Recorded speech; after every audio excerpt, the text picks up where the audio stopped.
Good morning, everyone. Today is the first day of June, and it's also the first day of World Haemochromatosis Week, and something that's very dear to my heart. Well, not dear to my heart, it's something that's very particular to me. I was diagnosed with haemochromatosis, which is a genetic iron overload disorder, back in 2003.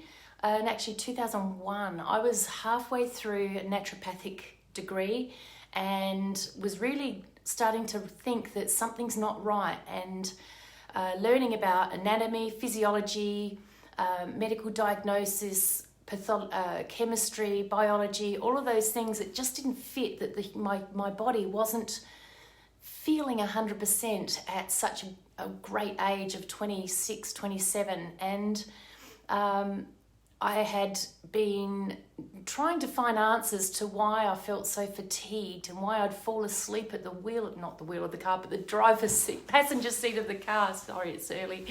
I'd have this overwhelming fatigue, not just tiredness like I need to go to bed and have a rest, but really overwhelming fatigue, and couldn't stay awake. My joints were aching. I had little areas on both these two fingers. As you can see, I was doing massage. I was, studying massage therapy, and my fingers were getting really sore, and I couldn't work out why. I'm a fit, healthy young woman. And I was very, very underweight. I was very skinny.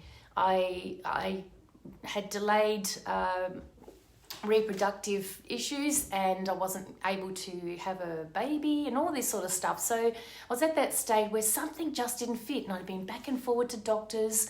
I'd even broken a toe at one stage just from running, and it was a little bit weird. So things weren't adding up, but the doctors were telling me to go home, get some iron into me, go and take some iron tablets. Naturopaths were telling me, you've got to take these iron tonics, you're fatigued, get yourself. No one ever stopped to think, what could be causing this overwhelming fatigue? And this woman is not actually that unhealthy, but look at her skin, it's bronzing a little, and she's getting a few pigments on her skin. And I had to go and find for myself the answers. So it's a common misdiagnosed problem. I was very lucky. Tomorrow I'll talk a little bit more about the facts around haemochromatosis, but today's more about some of the symptoms. So because it's World Haemochromatosis Week, it's really important that you ask your doctor for iron studies when you have blood tests. Unless you ask for them, you won't get them done. They'll do basic red blood cell, maybe a few other things, but no nutritional values. So please ask your doctor for iron studies.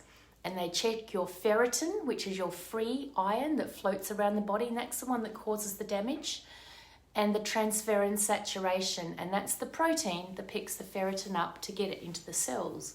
If this one's too high, if that ferritin is too high for the protein to happily, safely keep it and store it in your system and use it, then you could be at an early stage of having iron overload disorder. And it is genetic, but there are other forms that aren't genetic. And the next simple thing to do is to have a look at your family history. Has anyone in your family died early, especially in a male, of heart attack? 40, 45, 50 is pretty early to be having heart attacks and passing away. Diabetes with no real indication of blood sugar issues, or you could have blood sugar issues where you feel a bit, that middle of the afternoon, you feel a bit weird. And the other thing they call haemochromatosis, which isn't really a proper term, but it does make sense, is bronze diabetes, which means you may have issues with diabetes or type 2 diabetes, the lifestyle type, and your skin could be bronzing. So do you tan really easily? It's another symptom, because the melanin pigment changes with the ferritin and oxidative stress, which we'll talk about in another day of this 7 days of World Haemochromatosis Week. But please ask your doctor If you have any family history of heart attack in young men, joint pains, overwhelming fatigue, issues with hormones for women, issues with impotence for men, issues with infertility in men and women, amenorrhea, which is lack of periods in women, and heavy periods. There's so many symptoms that are associated with that are misdiagnosed. So that's all for today. If you have any questions, pop them in this chat regarding the diagnosis and regarding the joint or the symptoms of hemochromatosis.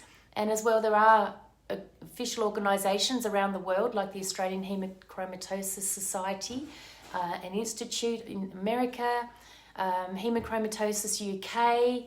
Please just contact one of those groups and find the information and prevent a very simple genetic preventive.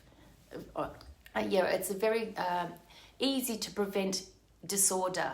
It's not a disease, but it does cause disease of the system if it's not caught early. So thanks and have a beautiful 1st of June.